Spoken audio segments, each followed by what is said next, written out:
So I have a question at the offset of today's episode. I'm curious, when it comes to how you look at the world, how you look at being a good person in the world around us, how do animals fit into that? I'm not just talking about in terms of whether or not you are, a vegetarian or a vegan. What I'm asking about more specifically is, do you extend the same level of empathy as you do to humans to any animals, whether generally or a specific species or group of species or to any individual animals? And if you haven't, do you see any circumstances, any amount of evidence that might convince you to do otherwise? There's a lot of animals on Earth. Not exactly a controversial statement, but what is a lot more of a hotly debated topic is to what extent you should expand your moral circle, those beings that you extend empathy to. And there's degrees to it, of course. So the question I have at the heart of today's episode is, what would you need to learn about animal psychology or neuroscience, philosophy, to hold on to your belief, if you do believe it, that animals don't deserve, in any case, human levels of empathy to be extended to them? And if you do, to what extent do you extend those, right? Do you feel a cow is 50%, the amount of moral consideration is justified to be extended as, compared to a friend of yours? Or do you feel like it's less than that? A lot of people feel like it's substantially less than that, if even comparable in any level, in any metric to begin with. The subject of today's interview is the Moral Weights Project. And more broadly, it is the ideas and thoughts of Bob Fischer, who is a senior research manager, that is, at Rethink Priorities, which is a major existential risk research center. And also, he is the director of the Society for the Study of Ethics and Animals. He also recently wrote literally the handbook on animal ethics in 2021. If there's anyone to dive in the questions that I posed at the offset of today's episode, it would be Bob. And the Moral Weights Project is as complex as it is beautiful when it comes to the potential implications it has for our moral landscapes. So if that's something you're curious about, today's episode is certainly for you. It was one of the most simultaneously challenging and I think revolutionary conversations I've had in so long. So thank you so much to Bob. And also remember to like, rate, and subscribe on whatever platform you're listening to this on. Share it with a friend who you think might also be interested in the questions posed. Also, importantly, if you have a couple bucks to spare, even $3, the price of a cup of coffee, a cheap cup of coffee nowadays, feel free to look up our Patreon. The link will be in the description below. Even $1 a month helps. And 100% of those proceeds get put right back into the show to make it better and improve, importantly, future conversations. Next Friday, we have another interview coming out. And once again, thank you all so much. And thank you to Bob. I'll see you guys next week. What are the forces, challenges, and ideas that define the 21st century? Conversations to understand the greatest figures and stories of today to create a better tomorrow.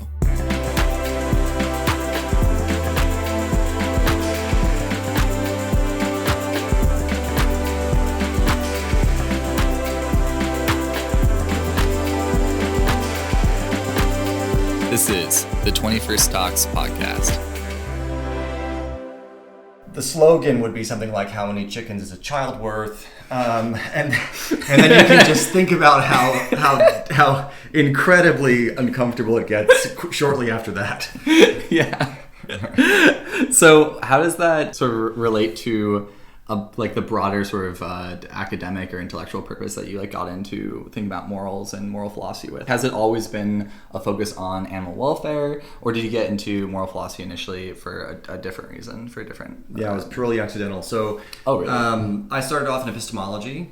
No, I did not know that. Yeah, my dissertation was in modal epistemology, and so I wrote about that for the first couple of years of my career. But then when I got my job at Texas State, they needed people to teach ethics courses, and I hadn't even taken an ethics course in graduate school, so I was really jumping in blind and sort of learning about stuff on the fly.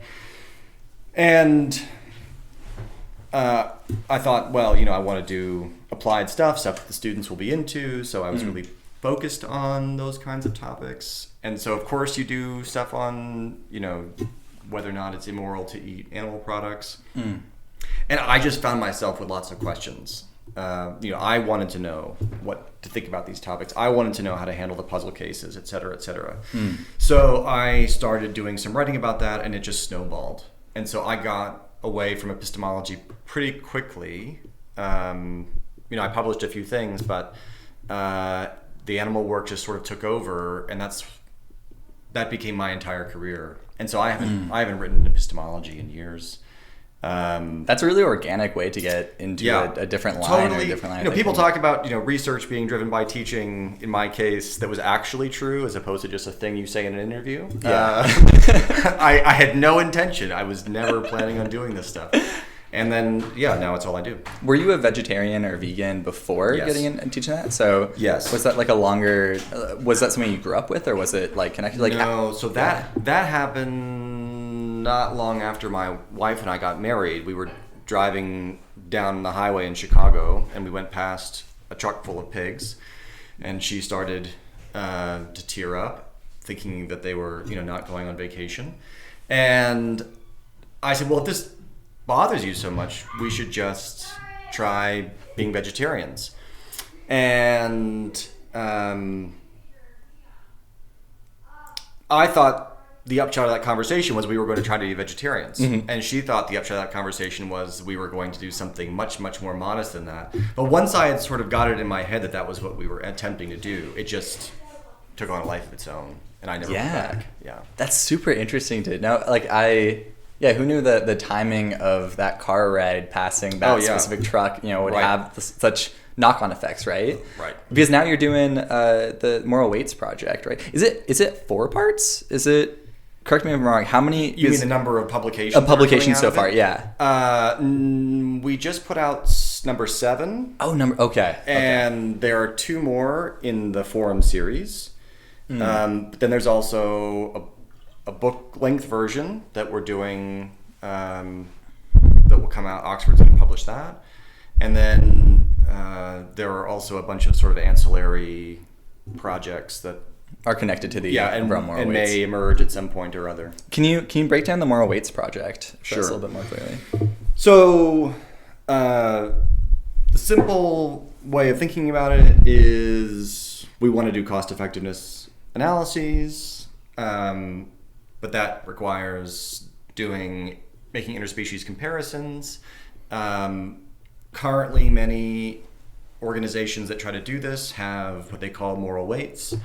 I don't like that language because it doesn't require you to think about intrinsic valuations of animals. It can just be like, here's how much I care about chickens. And I think that's not the way we want to approach this problem. We want to think about what is the appropriate way to value, what is the intrinsic value of these animals and why?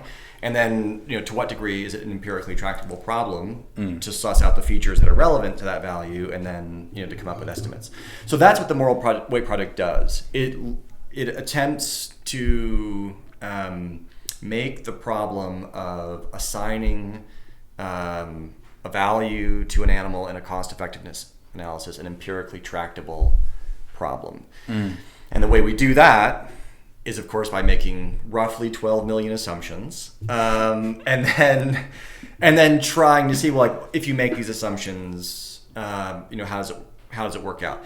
That is being facetious. What we actually do is just make a handful of what we think are relatively modest assumptions within EA, like hedonism and utilitarianism, and so that kind of thing, and then say, okay, what is the sort of least we can assume beyond that to get us to make a point where this is an empirically tractable problem. So it's trying to shave off all of the potential unknowns to have the bare minimum number of claims you're making that are not really things that can be as empirically based, or like the ethical kind of claims.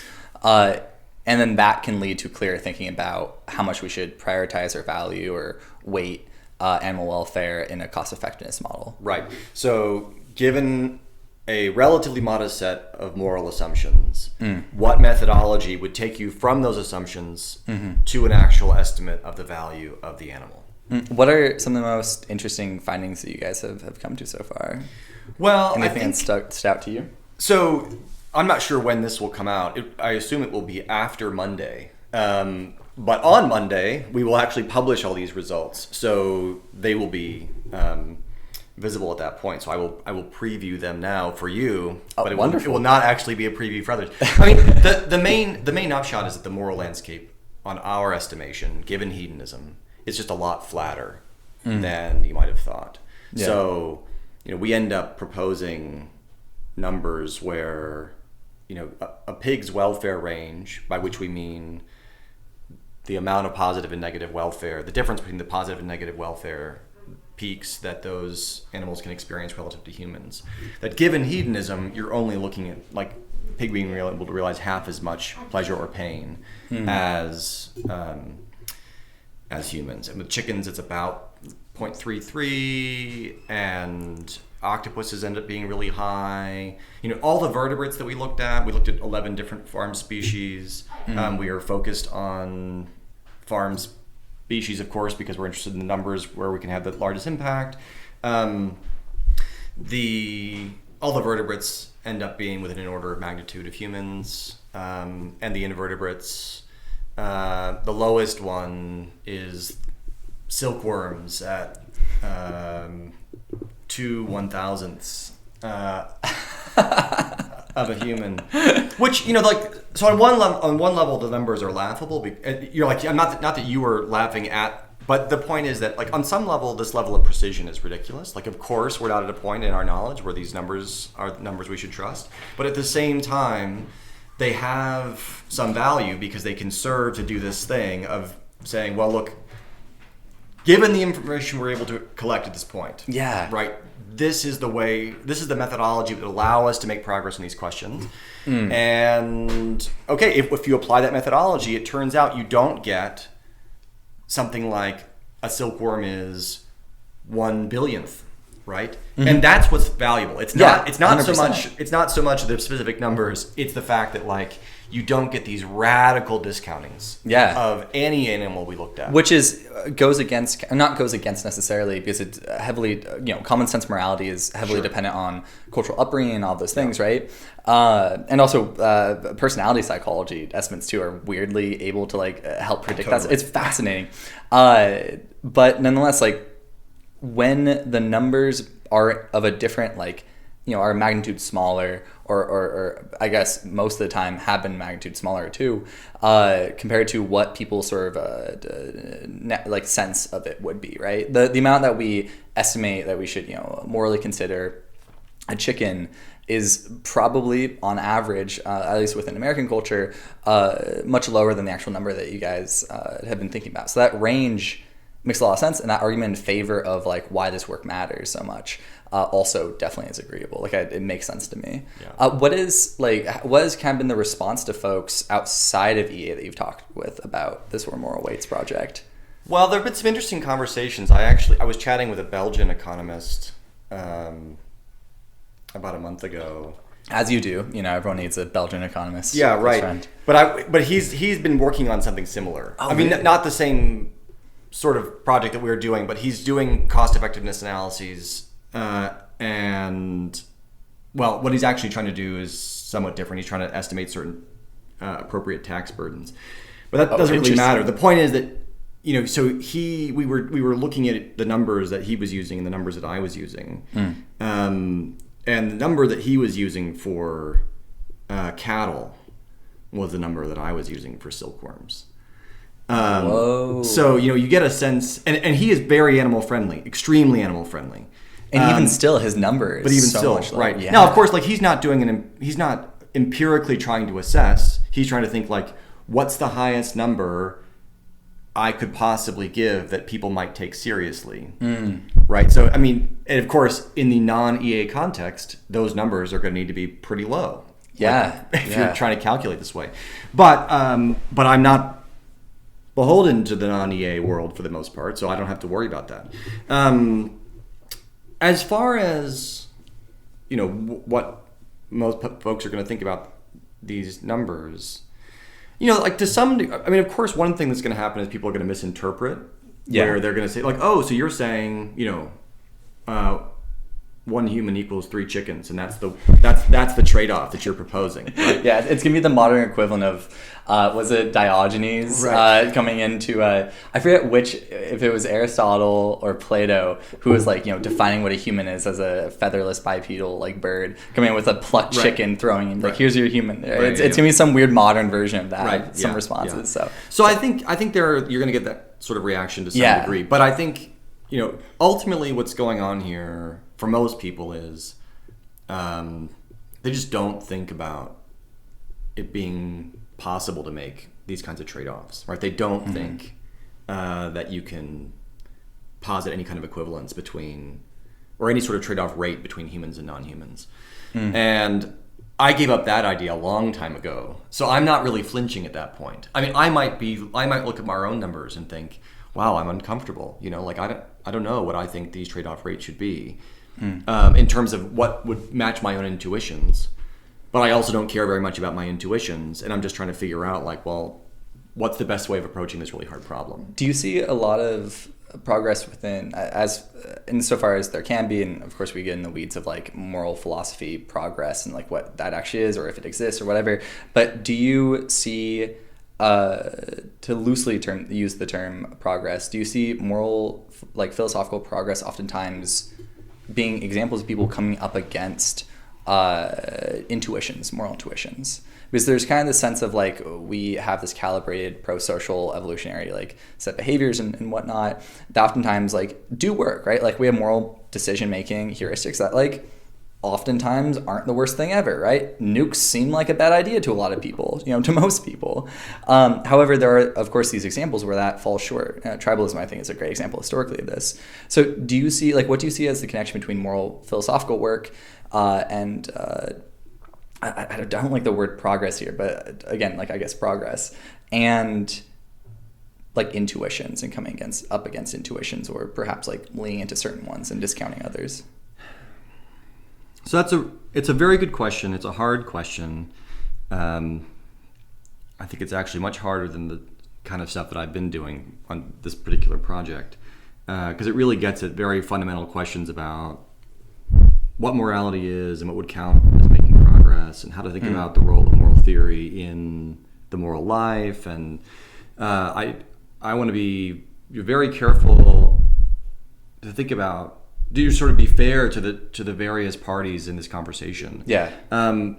One thing that I got into really early on when I was sort of pivoting toward ethics was disgust responses, and thinking about the way they're both very unreliable, and yet at the same time trying to figure out like what, if any, is the wisdom of these kinds of responses. Like, what do we do with these our most powerful moral responses? Yeah. And I think I want to simultaneously say, shut up and multiply, and do the valuation based on what the expected utility calculation says. And then at the same time, I want to say, but look, we've also all done enough moral philosophy to know that, add in infinities and everything breaks, or just fill in all the all the ways that these things just can like completely collapse, and all of our ideas about our moral frameworks can just fall apart because we don't know how to make them fit with the kind of world that we appear to be living in. The transition between like academic philosophy and more normative, or more sort of not necessarily applied, because I recognize it's a different like category, but what I guess non-academic philosophers might see as applied, like actually these like moral intuitions that we go through the world with.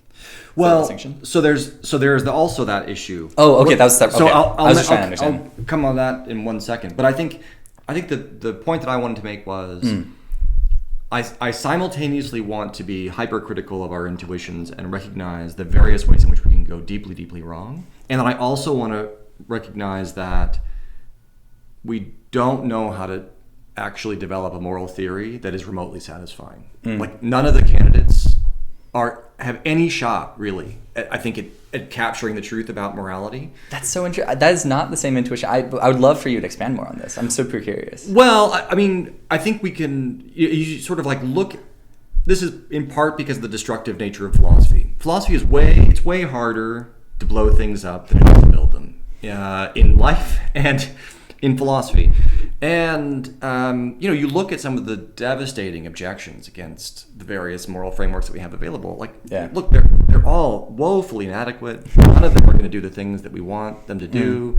They are all vulnerable to critiques that I think sort of any reasonable person who is not in the grip of that theory would say, well, yeah, that's bad. I mean, something has gone seriously wrong. This theory is, failing at its explanatory aims, or is just flatly inconsistent, or clashes with such deep intuitions that no one could possibly be compelled to accept. So even if it is right, they wouldn't act in line with it even. Yeah, well, something like that, or just maybe it just would never be reasonable to believe a theory like that because it would always be more reasonable to believe that you shouldn't torture babies for fun than it would be to believe the theory, or whatever. And what are we supposed to do in the face of the fact that moral theories are so inadequate? And if we sort of throw out all the intuitions, there's nothing left, So we have to live in that tension between simultaneously challenging the intuitions and recognizing some of them as racist and xenophobic and so, like all these other things. And at the same time, we have to recognize, like, oh yeah, and the theories are also just really disappointing. And to some degree, we're going to have to rely on these intuitions and figure out how to negotiate between them. And where to cut it off. Yeah, where to cut it off. Sense. Yeah. Right, and where to accept that, there's going to be inevitable and hopefully reasonable disagreement, and all these other sorts of cases that they're going to leave us dissatisfied. They're going to leave us dissatisfied. We're going to do the work of moral philosophy. We're going to do the work of being self-critical, and we're going to come to an intellectual spot that we're going to look at and say, well, this is not actually good enough. I think like that's the experience of doing philosophy for a long time, at least for me. It's sort of perpetually being dissatisfied by what we have as our best options, and then you still have to act in the face of that and not be too hung up and paralyzed by the fact that we're unsure how to tell any sort of systematic, coherent story about our lives. Yeah, and about like arguably one of the most important questions, which is like the pursuing that good. Yeah. And I think that's one of the really interesting things to hear from your perspective on is like, given the academic background and the things you've been working on with the Moral Weights Project, I would not have anticipated that answer. I really would have anticipated a completely different, like more sort of like much more optimistic about, not just even optimistic, but just more so just very like much less, I guess, skeptical of the ability to come to a clear and cohesive like moral worldview, right? Because it makes it more noble. Like the work you're doing, it makes it even more interesting to me that you go, hey, this still isn't perfect, but it's a much better shot at trying to like live a good moral life, even though we're still like the jury's still kind of out on what that like really perfectly means, right? Because I think there's a tendency within certain areas of academia, especially to like have folks who are definitely adherent to one moral system really, really proliferate, right? And that I think oftentimes I've seen it, at least in my own courses at school, like kill some of the nuance and discussion, right, in those discussion boards. And it's tricky because sometimes it's because of moral intuitions people have, and other times it's because like students will anticipate that their professor has certain like leanings or certain sort of ideological underpinnings, and will therefore kind of adopt or sort of like phrase the things they're saying to fit that, right? And oftentimes it leads to a really tricky kind of dynamic intellectually.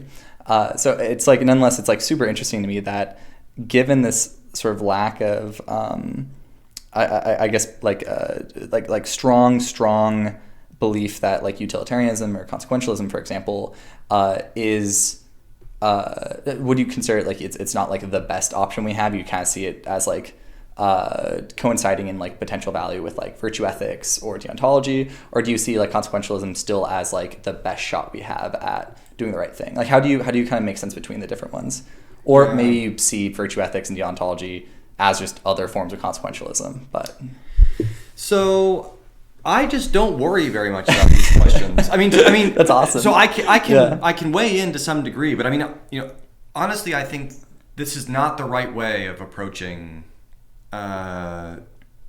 questions about moral uncertainty and how to handle the ultimately what it boils down to moral decision making. I have a very pragmatic take. I think, okay, these are tools. It might just turn out that if you want to think in terms of, global trade-offs, which is what we want to do in EA, then maybe no other framework besides utilitarianism is going to allow us to do that. Like maybe there just is not going to be a decision procedure that the virtue ethicist will recommend. Yeah. Maybe the Kantian just has nothing to hand us to do. The cost-benefit analysis. Have good intentions Right. and do things that are universalizable. I don't want to be critical of the Kantian. Like, I want to say something like, well, the kind of problem that EAs have chosen to focus on may be the kind of problem where the only available tool is the one that the utilitarian provides. And that makes sense, right? And if that's the case, then we got to go as far as we can in developing this framework. But I don't want to say that, for instance, it's the only tool EAs need. Yeah. I don't want to say that it's the only framework that is the only kind of problem that EA should be focused on are ones that require this particular tool. And I don't want to say that, I don't want to offer some kind of sort of happy harmony story where you say, well, like, utilitarianism clearly has the corner of the truth. That's the one true tool. And all the other tools are just approximating utilitarianism in certain kinds of environments. Yeah. I'm not that sympathetic to that either. I'm much more inclined to have a pluralistic kind of approach and say we have lots of moral reasons. Theories are more and less useful at systematizing and allowing us to think clearly and coherently about classes of those reasons. And depending on the kinds of situations that we find ourselves in and the kinds of roles that we have and lots of other factors, different theories are going to be more and less useful in helping us act well in that context. And so I suppose that if we have to sort of pigeonhole the view, it ends up as some kind of moral particularism that's sort of amenable to using theories, but without thinking that they represent explanatory stories about what makes certain moral claims true or false. So it's not a moral, like, realist. No, it can be a Or is realist. it? It's uncertain. It's a rejection of systematicity. Okay. That's what it is. I like that. That's a really interesting. Yeah, I love this. This is super interesting. So tell me more about how you guys are determining the specific weights for the Moral Weights Project. Yeah, good. Yeah, because are you guys collaborating with scientists? So it's a big team. What types? It's been 16 people working on it for 18 months. From entomologists, animal welfare scientists, comparative cognition folks, certain taxa specialists, and philosophers, economists. So it's been a wide range of people. And essentially the approach is start with your theory of welfare, which for us was hedonism, right? And then given that theory of welfare, think about what the determinants of welfare are. So if hedonism is true, then what's good and bad are positively and negatively valent states, right? Certain kinds of experiential states. So now we've got our theory about the determinants of welfare, and then we think, okay, can we measure difference in the ability to realize valent states directly? The short answer is no, we cannot. We have no idea how to measure that directly. Nobody does. So all you can do is then think about, well, what would be proxies for variation, right? So what kinds of factors could explain why different kinds of animals can realize more intense pleasures or more intense pains? So to answer that, what you do is you think, well, like, what are valent states for? Like, why do we have them? Why do organisms produce this particular kind of experience? And there are a few common theories. basically they serve a certain motivational role in learning, that they represent a certain kind of information, that they allow for there to be a common currency in decision making, right? So different kinds of theories that people offer for what valence states are for. And then what you do is you say, okay, well, like if those are the theories, let's think about what would empirical proxies be. So take the representational theory, which I'm not saying is true. We don't know which of these theories is true. There are objections to all of them. But like just take the theory and then think, okay, if ultimately this is about representation of damage to the body, if that's what a valence state is for, or a pain state is for, versus representing some positive fitness relevant information in the case of a pleasure.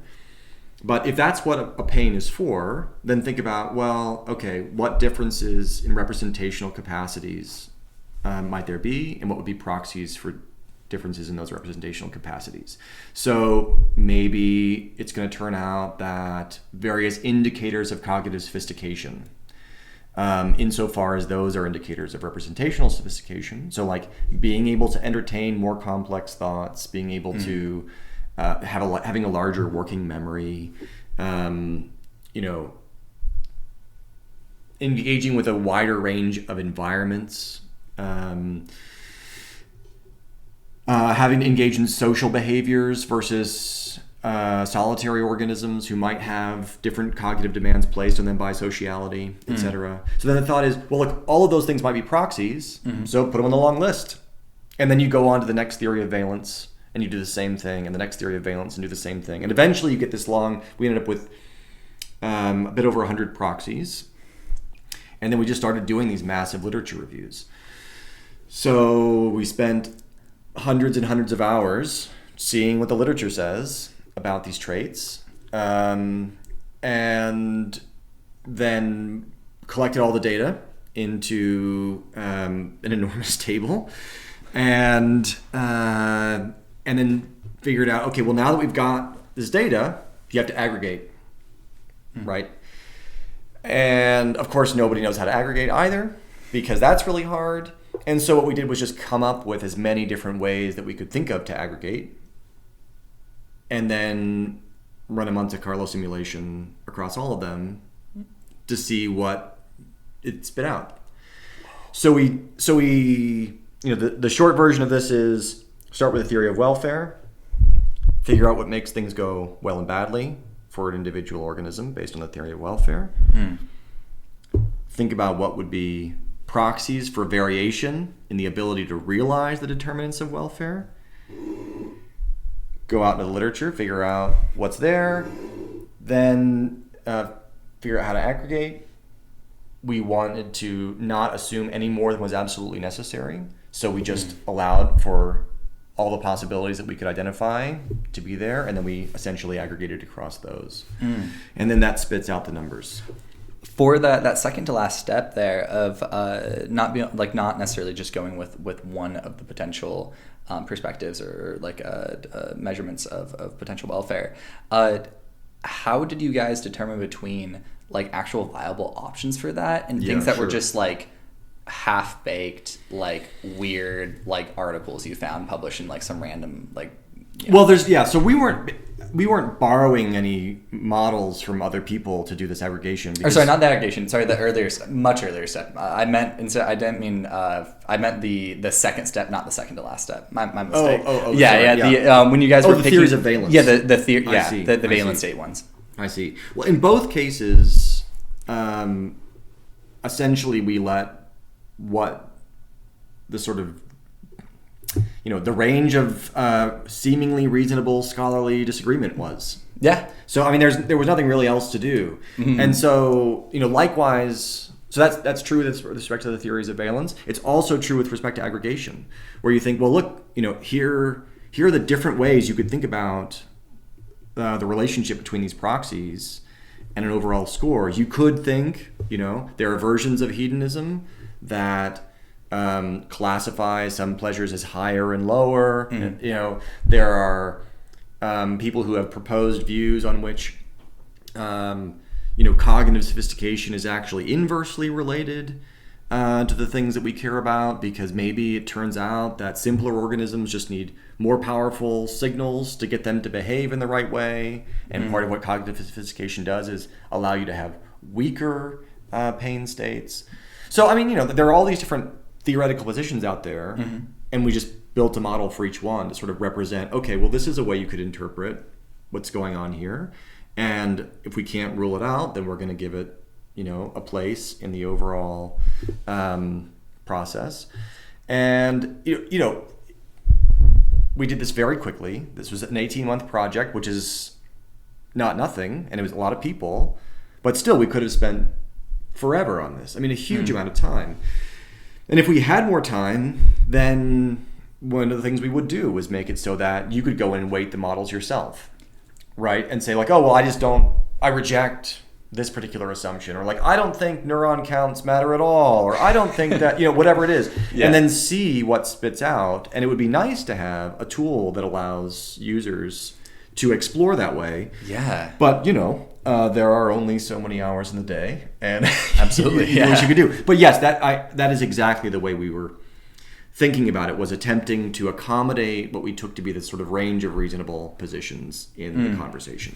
And then the starting point you guys initially jumped off of from was the hedonism, right? Like taking hedonism as sort of the metric. Was that something that was contested, or was that something that was thought about or potentially like looked at alternatives for? So we did do some research on this question of, well, to what degree do we think our results are dependent on the hedonism? Like how much would dropping that assumption and taking on a different theory of well-being, like suppose we were desire satisfaction theorists or objectiveless theorists or whatever, would that get us a very different result?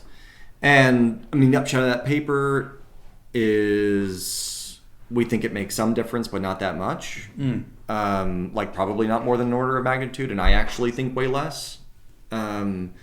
So, and in one sense that shouldn't be that wild, because if you think, look, it's implausible that hedonic states, hedonic goods and bads, are all of welfare. Yeah. Someone might think that. But there's still going to be a lot of welfare. On any view that you have, right? So, if your theory of welfare says you can be tortured and your welfare level has not dropped at all, something's gone wrong. That's the wrong theory of welfare, right? Yeah. And not only has your welfare dropped, it's dropped a lot. Yeah, right? even the Stoics at that point are like, listen, don't read that much into it. That's right. So like once you recognize that, then you realize like, oh, so there are some constraints on how well off and badly off you can be relative to these peak and valley hedonic states. And so you can set some upper bounds and lower bounds. I think it matters. I think it matters less than people might think.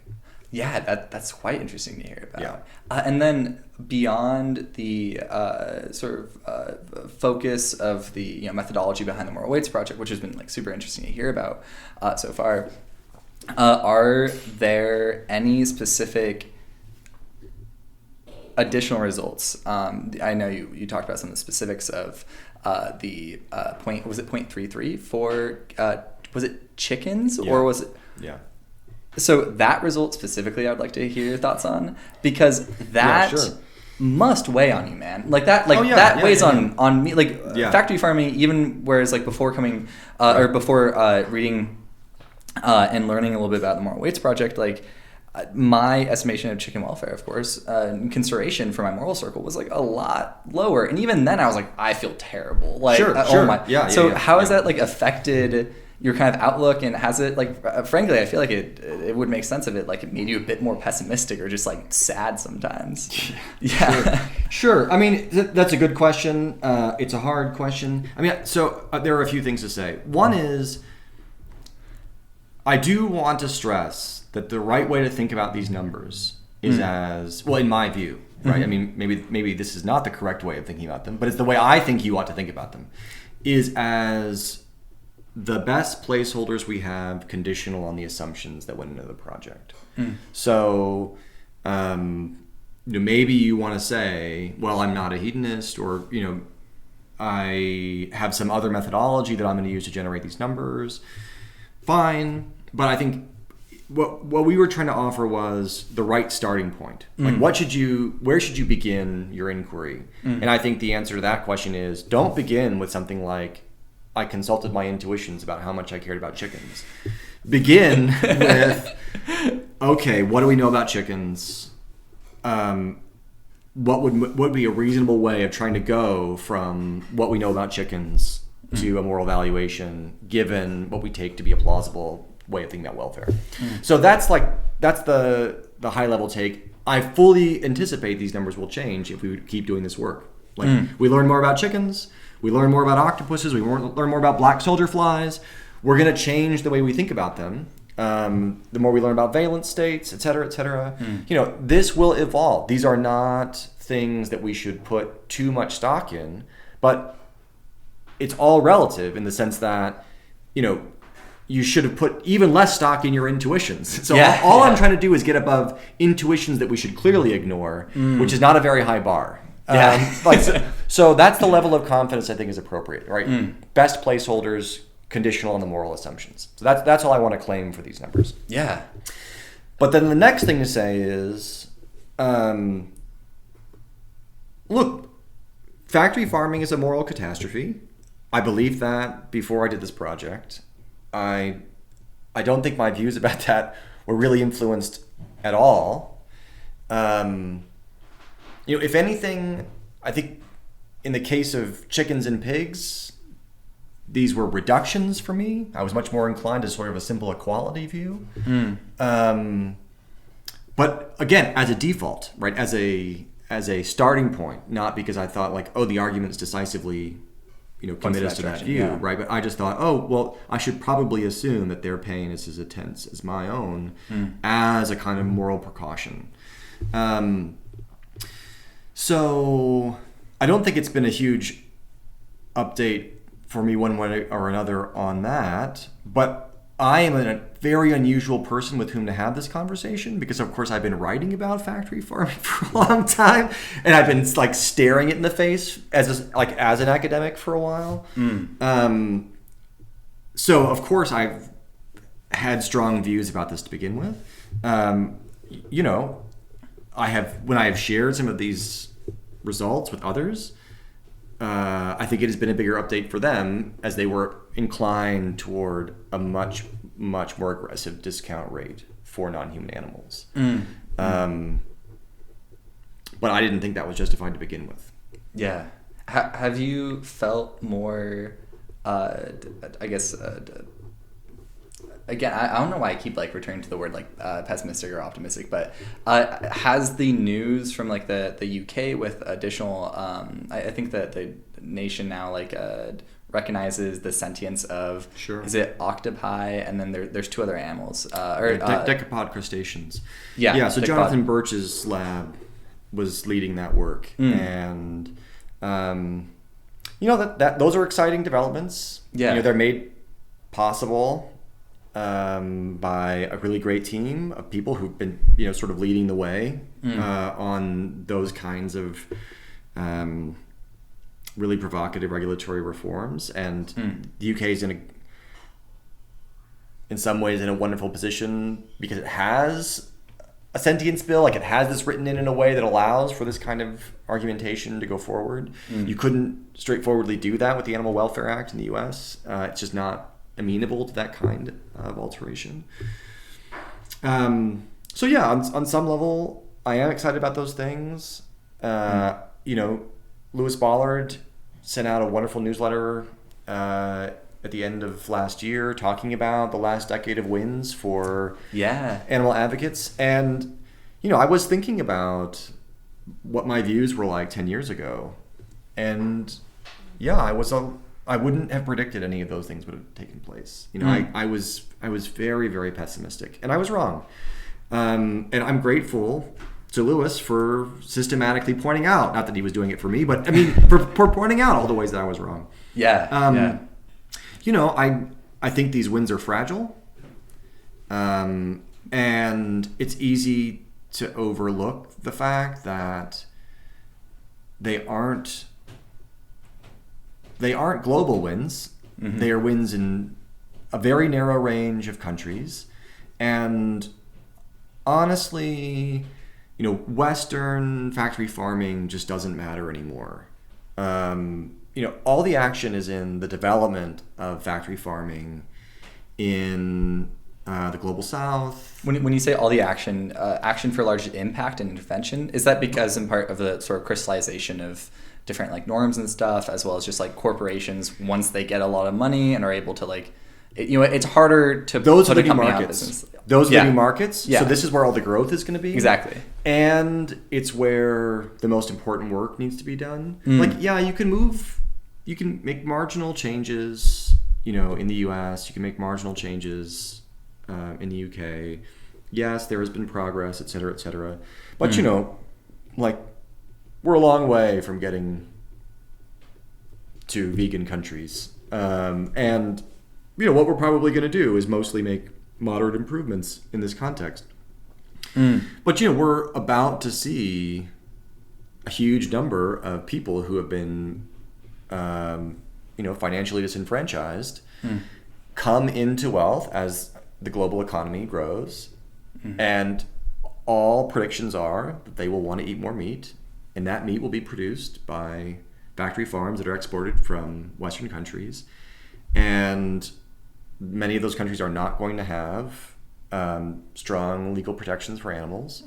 And I would fully predict that those environments will be very bad. And so I want to recognize the successes, but I also don't want to ever come to think these wins mean that things are not actually getting much, much worse. Yeah. Because I think they are getting much, much worse for many, many more animals. And we're now seeing the rise of things that where the numbers are just astronomical. So the rise of insect farming in particular is, the number of chickens dwarfs the number of pigs. The number of shrimp dwarfs the number of chickens. The number of black soldier flies makes all of it just seem like a rounding error. So and that's the kind of thing where, of course, lots of people, understandably, might think we've got, we've ridden the train all the way to Crazy Town, and something has gone desperately wrong. That we're even having the conversation. But the more I learn about insects, the more I think, I was wrong about them too. Please expand on that, because that's one of the things I was the most curious of asking. It was that and hunting were the two big questions. Because I think when it comes to people jumping in the discussion of animal welfare and like veganism and being more conscientious about like ethical impacts of just like our day-to-day like things, the insect consideration argument is one that initially, I'm talking like not that long ago, probably 6 or 7 months ago, we had an EA Cornell meeting and it was the subject of conversation. Because the week before I'd been talking about how interesting insect farming was as a way to replace the very climate change hazardous, it was an existential risk argument basically, right? No consideration for the flies. So this is something I'm directly not responsible of, but I can be indicted for, so please give me your argument on that, how it's like changed and stuff, and how you kind of initially approached and all of that fun stuff. Well, I think I rather uncritically, went in with the kind of, they are little robots view. And it's not that I think that view is untenable. I don't think, my credence in black soldier flies in particular being sentient is suddenly, jumped up to 0.8 or something like that. But, there are important sets of considerations. And there's really great work on this by a lot of people. And it's worth reading that work. This stuff is complicated. We don't want to be, we don't want to be flippant about it, because even assigning a very low credence, if you're open to expected utility maximization, then you get pretty radical results right off from the get-go. But, there are a few things to say, and one way of getting at it is by contrasting it with the case of AI. So, in the case of AI, we get these very impressive capabilities, and I think people are going to be ready to attribute sentience to AIs pretty quickly. And of course, it's already happened to some degree. People have had these conversations. Well, I mean, we're hardwired to recognize consciousness and other things, right?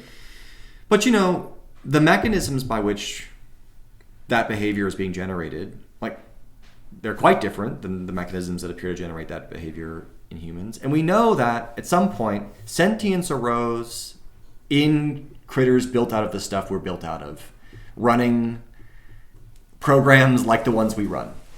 And so, unlike the AI case, you can say, well, look, we know this emerges in systems like this. And so then the question is just how far back, right? Yeah. When does this emerge?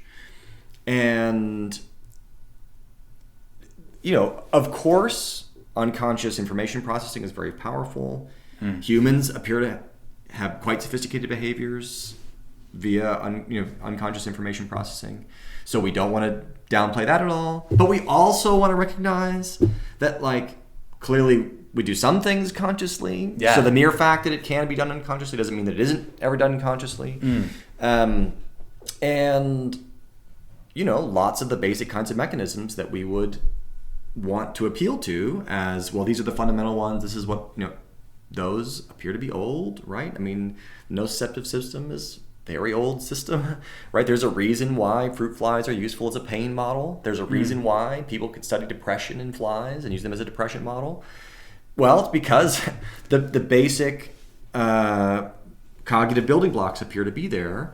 And you look at that and you think, well, yeah, I mean, sure. We don't necessarily have the same,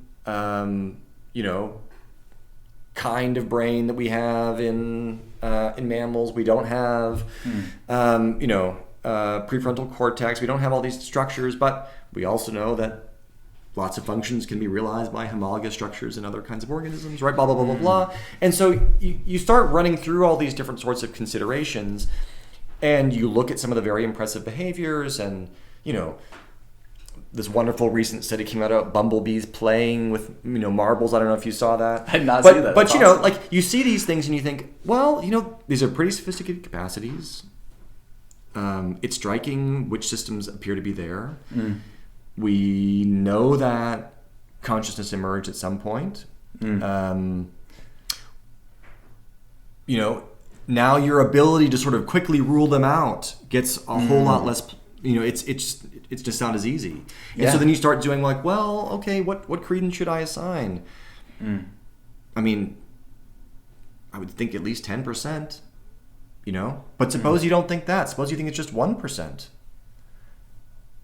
1% is enough to get really interesting arguments going, Is that credence of the amount of sentience. Of sentience. Okay. Gotcha. Right? And so then you have an independent question about, how much welfare the insect can realize relative to a human. But of course, like if you're a hedonist and you've posited sentience, then you know that they're welfare subjects at that point.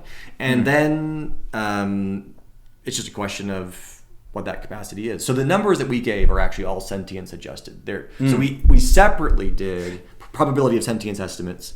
And so we discounted our what we call them welfare range estimates because we're focused on synchronic welfare realization, how much welfare you could realize at a time. So we discounted that estimate by probability of sentience. Interesting, yeah, because that goes into this whole argument of the sort of pain and pleasure model of it being, in one way, information, just working through the neuroanatomy and giving information to a system that's like making in some way decisions about the environment, which on a very root level is like we see like cells reacting to the environment, right? And that doesn't necessarily mean that like you should give a cell like ethical prioritization, because obviously it's the conscious factor, it's the ability to experience those things that we actually are concerned about.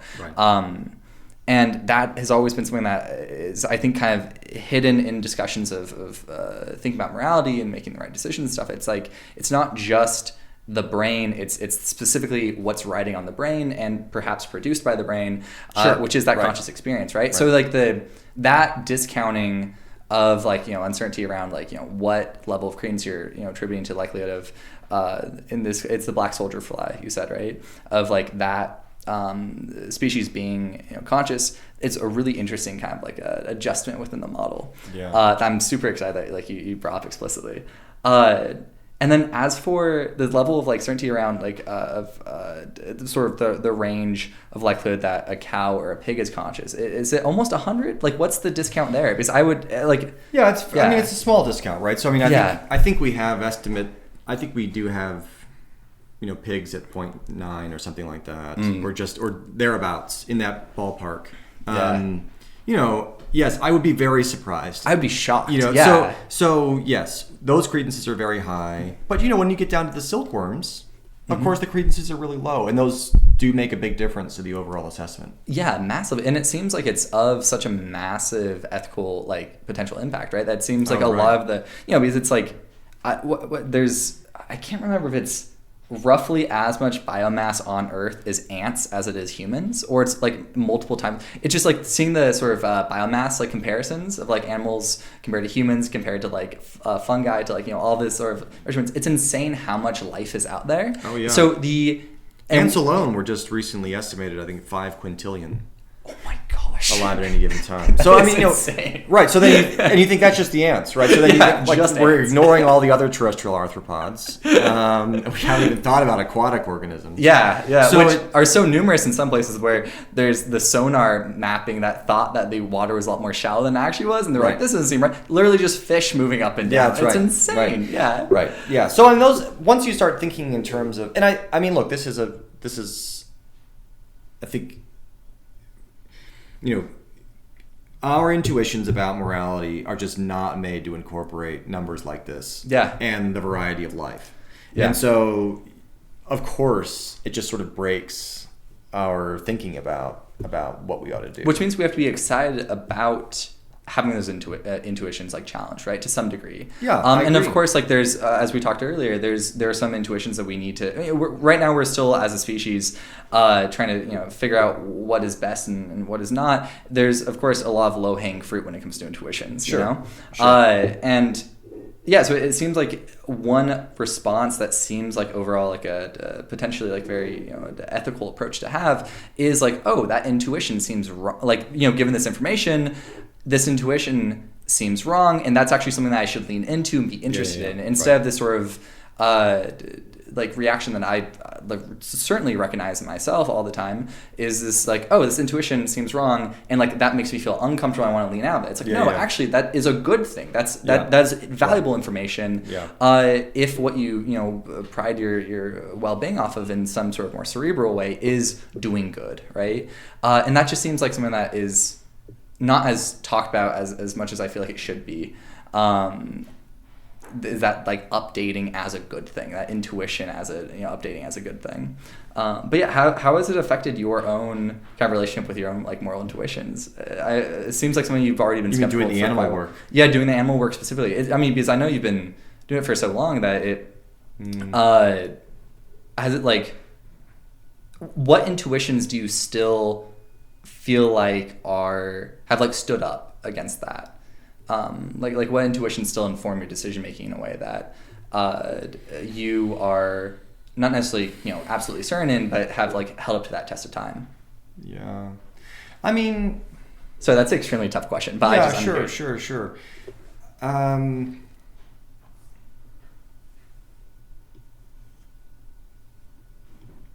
That's a very good question. I don't know that I have a very satisfying response. My moral views have shifted a lot in the last 20 years. And so I'm trying to think about what has been stable. I think certainly an anti-elitism intuition has remained stable, where if your view implies that, like grandma's a terrible person, then your view is probably wrong. Like on there should be like some attempt to accommodate the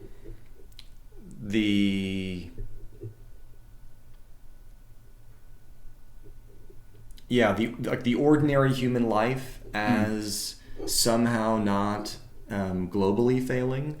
And then the question is sort of how you make sense of that, and what you. So I think that kind of like attempt to sort of be very clearly critical of people from the perspective of theories I've always been uncomfortable with that and have resisted, even though, of course, my own views imply that many people are doing very terrible things. Yeah. So I don't want to downplay that either. But I think that impulse has certainly stayed. Something else that has probably stayed has been a kind of like a very deep sense of tragedy, where I'm just strongly inclined to think that we won't end up with a moral view on which it's possible to have your hands clean, and that probably there are going to be impossible choices that we face where everything we do is wrong. Yeah. And not not just bad. Lots of people will concede that, but actually wrong. Many people do not like the idea of there being tragic dilemmas like that. But I think I'm very sympathetic to that kind of view. And I'm not sure what else. Those might the list might be short. That is especially the first one is really, really fascinating to me. That intuition around, you said is sort of this anti-elitist kind of moral view of a good test for moral systems being, I'm just making sure I'm understanding correctly. A good test of moral systems is, hey, does this frame most of everyone as abhorrent, Right. And if it does, it seems like it probably won't, not even just stick, but probably just seems inaccurate or wrong some way. Because it definitely does come up against this in a really challenging way that I am struggling to wrap my head around right now. Up against this, we are doing a lot of terrible things. If black soldier flies are worth moral consideration, which I think, there is a strong case for. Holy crap! Every time we build a road and we demolish some trees with thousands of millions of ants or whatever, that itself is horrendous, right? Yeah. So, notice that I think what I'm saying are the things that have been preserved are in direct tension. Yeah. Right. But a creative, potentially creatively benefiting maybe tension, right? One hopes. Or not. But I think what's going on there are very deep tensions between those ideas. Most people who want to give up on tragic dilemmas do that in part because they want to preserve the idea that people are not acting wrongly. Yeah. And I'm wanting to say no. I want to hang on to something about the decency of human action, and then I also want to hang on to this very tragic view about moral obligation. And I don't have a way of squaring those. They both seem to me to get at something very important about the moral life. And I do not have any bandwidth to think about how to fit them together. But I am interested at some point in trying to fit them together. There I think are really interesting similarities here towards different religious practices that have hold all life as extremely sacred, right? Even down to insects. In that sort of this as a secular line of moral thought leading to that similar conclusion is really, really interesting to me. This sense that all life in some degree is sacred, because if insofar as we are not quite sure if it is conscious and might want to just lean on the we don't know right now, or we're figuring that out still, we have some unknowns, let's just lean on the side of being a little safe, that sort of morality of precaution there, and at the same time makes it really hard to look at sort of more traditional consequentialism, right? In the sense of is it I can't remember if it's Mill or Bentham that has the pig hedonism argument, right? Where it's humans have ability because of increased complexity to experience like higher goods, right? So better to be Socrates dissatisfied than a pig satisfied. Yeah. So like how does that line of argument fit into this general animal welfare perspective you have? Yeah. So I mean, we have a model that's based on that higher pleasure idea. That's what I was referring to earlier, and that is a certain thing that we wanted to accommodate because, of course, people in the hedonist tradition have taken that view seriously. Mm-hmm. So I think now we're sort of changing topics from some of these other things that we've been discussing and shifting to this new one. And I think my main thing to say about that is many people have the view that the kinds of goods that are distinctive of human life are not, either they're not directly comparable with sort of simple pleasures, like the pleasure of a nice piece of candy or something, or that they're just orders of magnitude more important and better. So, the good of developing a deep friendship with a peer is thousands of times better than the good of enjoying a nice meal or something like that. And I think there might be ways in which I can sort of be sympathetic to that view, and ways I can sort of think myself into that line of thought. I'm just gonna plug this in. Yeah, go on, please. But ultimately, I think my view is something like, this is just like a deep pro-human bias that's very, very hard to justify. In fact, what we're learning is, humans really like the human way of life. But it's not a particularly interesting argument for those ways of life being more valuable than animals' ways of life. And there's a wonderful passage from Henry Benson about animals being other nations. And I think that captures what I think is probably the most important thing to keep in mind when we're thinking about animals, is just, we're looking at sort of entirely different ways of being in the world. And, of course, what's valuable about those distinctive ways of being is going to be obscure to us. It's going to be hard for us to appreciate. We often define ourselves in many ways as not animals. Just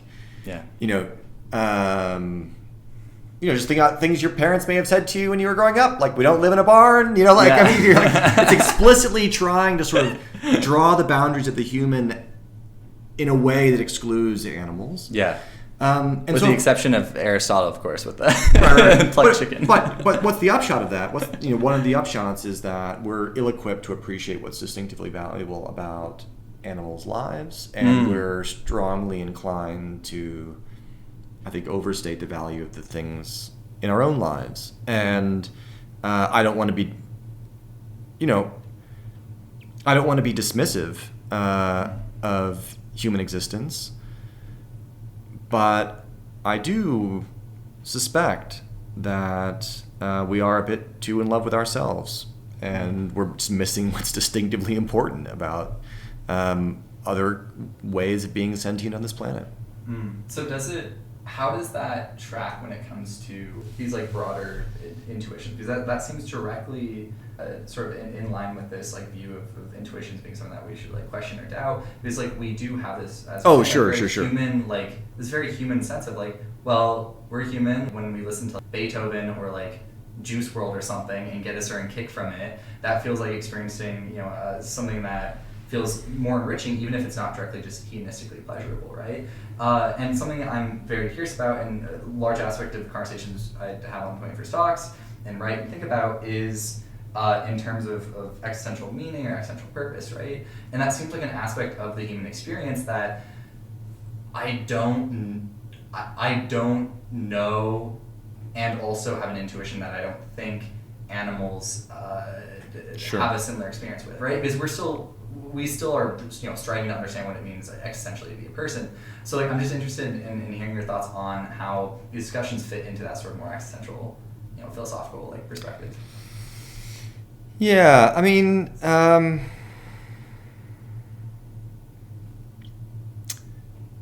so I think I'm not as optimistic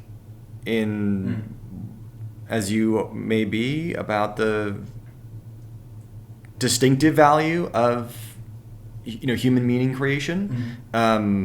We spin lots of stories about ourselves. I often think, well, those are mostly just tools that we use to manipulate and control others, or to deceive ourselves and get us into headspaces where we are able to navigate particularly taxing aspects of being a mortal creature. So I'm as glad for ways of getting through the day as the next guy, and I don't want to be dismissive. And obviously, there's a way of listening to what I'm saying and thinking, well, that guy's just depressed, and we should be careful how much weight we put on what he's having to say. But what I hear in your question is a way of drawing a line between humans and animals and saying, well, look at this special set of abilities that humans has. Doesn't this sort of give us some extra status and value? Yeah. And I on the one hand want to say, well, yeah, I have that intuition too. Mm-hmm. And I do want to be somewhat deferential to it. I'm not prepared when we're thinking about concrete trade-offs to just say, well, flip a coin when you're looking at, 1,000 black soldier flies versus a human. But at the same time, I want to be as humble as I possibly can about the justification for that, or as honest as I can be about my inability to justify it. It might just turn out that at some point I'm just more of a speciesist than I think I am. But I would like to then call it speciesism and not pretend that I have some nice narrative about how these capacities make me matter more. Yeah. Right? And that to me is a very sharp line that I really want to distinguish those things. I understand for most people, of course, they think that they really are giving an adequate story about the value. Yeah. And so they don't feel this pressure. But I want to say, well, I don't find it a very satisfying story. Doesn't mean I disagree with you about the particular trade-off to make, but I also want to sort of own and be uncomfortable with the fact that I'm willing to always make that trade-off. Yeah. Which I think is the right thing also to say in human cases, by the way. Like, if I had the choice between helping my son, or 10 other people, I am probably helping my son. Yeah. And it's not because I think I have some great argument that shows that my son is 10 times more valuable, or that the strengths of my duties to my son are 10 times stronger than the strengths of my duties to these other individuals.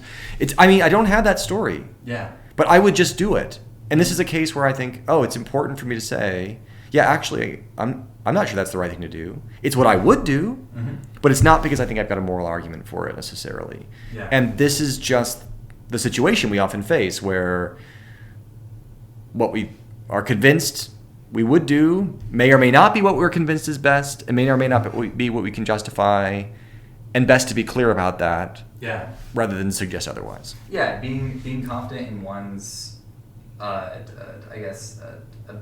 practicing differentiating between the like, here's a moral belief or moral thing I do or strive to do for like what seem to be better reasons than just I feel that way, and the things that we do because of that we feel that way, right? Being very clear about that, because it seems historically, right, like many of the moral failures of like our ancestors have been predicated off of people not making that distinction very clearly, right? So in terms of trying to take what we can learn from looking back at the history of ethics and trying to apply it to our situation now today, it seems like that distinction is something that's critical, right? Because when you recognize that, this is something that is this kind of perhaps just like biologically, oftentimes we hear in terms of like things we're like biologically like prone to do or whatever, and that comment doesn't seem like that framing of it doesn't seem completely like the full picture, right? Because then we were just left with like, this seems like something people are going to keep doing. It's like, well, what do we do then? And I think what we do then is exactly what we're saying, recognizing it and differentiating between that type of moral situation and one in which we have more sort of backed up, sure, potentially someone we can put like gloves on and like get into the intellectual arena and box out, right? And like it is tricky, but I think it's really easy to feel like morally bad, like a moral failure to have to recognize things that's like, okay, well, I like treat my like mom and like best friends with more moral consideration. They're tighter in my moral circle, and in my opinion, more closely like the differentiation between me and them is like much thinner, right? Sure. So it seems like that is like something that sometimes will weigh on me as someone who's deeply interested in like doing good. Yeah. Because I'm like, like I don't really have good justifications for this, but I still will do it, right? And like, do you feel like that's something that is does that connect to sort of the litmus test you were talking about earlier of like this sort of issue with moral claims that don't pass the like, is Granny an evil person test, right? That like, you know. Yeah. Because if our moral theories leave us feeling like we're terrible, and are likely to continue to do that, then I feel like it does come up against, and that's the, you know, the sort of direct tension you were talking about earlier. Yeah. But I'm really curious because I wonder if there's another sort of route to go from that with, like the we're trying our best sort of attitude. Yeah. Yeah, that's an interesting question. That's also, that's a hard question. I mean... Yeah, it took me a second to formulate. So No, it's very interesting. I mean, I guess what I want to say in thinking about... I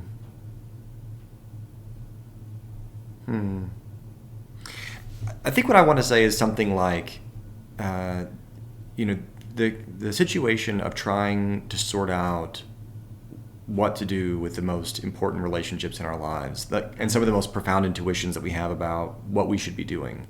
I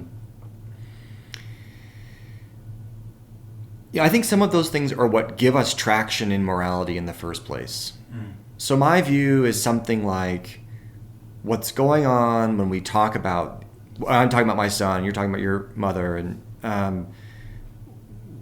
we are getting at the kinds of things that like give us a grip on why we sort of care about morality in the first place. Yeah. And if it were to turn out that our morality condemned those things and said, yeah, your mom doesn't matter. Yeah. You know, or like your son doesn't matter. Then on some level that would just be an inhumane morality. Yeah. Like it would be the kind of morality that we sort of couldn't live into, and structure a life around, and that's the sense in which I want to have that deferential, you know, to intuition's idea that we can't totally condemn Granny. That there's some sense in which these kinds of relationships are crucial, and yet I also want to be able to say and like, oh yeah, and you know, like Grandma's harm footprint is extraordinary and that's terrible. You know, like, so I mean, I want to say both, but I think they're sort of the impulses that I'm talking about are coming from different places. The thing about sort of taking an individual seriously as a moral agent is something about, I think, for me, getting at the foundations of morality, getting at the things that I think animate and get us going in the moral project. And the stuff about, you know, going in for tragedy is about, I think, a different sort of evaluation where I don't want to be so wedded to consistency that I can't see more moral horror than I think we should see. You want to be able to see... I want to see all the bad things. The moral landscape as what it actually is. Right. And not... I don't want to be trying to paper over anything or make it seem like it can't be that bad or whatever. Yeah, which, I mean, that is certainly a weight to bear, right? And I mean, hence the moral project having a sort of a double meaning potentially, but like I think that is something that is, if it was done en masse, and also especially as it's done individually, is something that is I think very like noble and very that sort of response to moral tragedy is, I think, an effective response to making a better world. And I think it's a barrier when people don't do it to building one that's better. Like the number of people who just haven't, you know, shifted over to, like, I don't know, I think Bertrand Russell, when he was initially getting really into like nuclear disarmament work with like all these like student activists, right? A lot of the colleagues were like, what are you doing? Like you're like a professor, you're like a notable like philosophical thinker, and I think there's sort of arguments to be made in favor of like make sure that the philosophy that you live by actually informs the decisions you're going by, and not just straying away from it because it's going to interrupt the, you know, pleasure you get or the comfort you get from like your afternoon cup of tea where you could just be thinking about like what Kant or Kierkegaard wrote about or whatever, when you could be, you know, out at an activist meetup trying to stop the world from ending from nuclear weapons, right? Like there is this like comfort we have from thinking sometimes and leaning back. And I think effective altruism has, does a good job with prioritizing leaning in and saying, what is the world actually morally not doing, the best, right? And I feel like that's an attitude that historically, when we look back, people who've had it are typically like revered for, and I'm not saying that that's necessarily something that like I'm not like personally striving to be like revered for like ethically or something, right? I'm just like in the driver's seat right now trying to figure out the best path to take, and I think that path is most certainly not having the moral landscape veiled by stories that don't actually hold up, and when they do, think about it explicitly. Sure. Yeah. No, that certainly seems right to me. I think there is there are very few people who do anything that's particularly important from a moral perspective who don't sort of stare deeply into the abyss. Yeah. That's just an important aspect of prioritizing and saying, there are just lots of ways to live a life, and taking full appreciation of, or in as much as you can, but full appreciation, for things about the world that are deeply horrifying is, I think, a pretty crucial part of being motivated to change and really doing something that's worth doing with a life. Absolutely. Well, thank you very much for coming on. And this conversation is, oh my God, this has really tested a lot of intellectual boundaries of my own. So I really appreciate you bearing it out with me and making sure that you were understanding like the questions I was asking as clearly as I think at times that I was understanding my own questions, right? And a lot of those were things that I had all these questions coming into it prepared, and like in the middle of it I was realizing like, oh my gosh, there's so many more now that I want to ask. So thank you so much. This was great, Coleman. I really appreciate you having me on, and I very much have enjoyed the conversation. This was a great time. Oh my gosh, we'll have to have you on in the future. Yeah. Sounds good. All right. Well,